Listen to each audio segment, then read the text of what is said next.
سرحدی تاجیک. وقتی آن آمد که سرحد یک جهانی بیکرانی تاجیک است. سرحدی تاجیک زمین و آسمانی تاجیک است.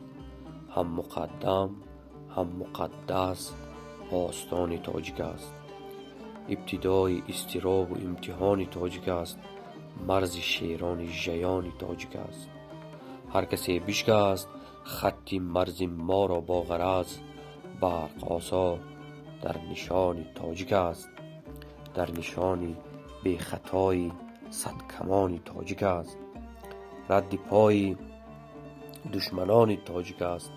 بس که از تاریخ تاجیک یاد دارد روزگار سرد و تاریک. بس دیگر آن سادگی دور پیش باوری کردن به بیگانه به خویش.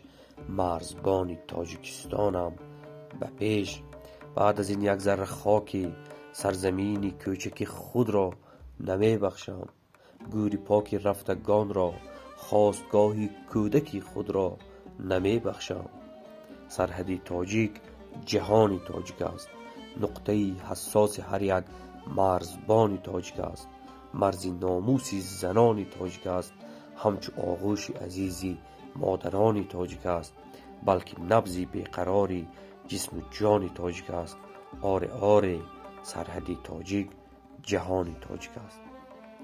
این شعر در حال و هوای شعر استاد بازار صابر زبان مادری که با مصرعی سرحدی تاجیک زبانی تاجیک است انجام می‌یابد سروده شد.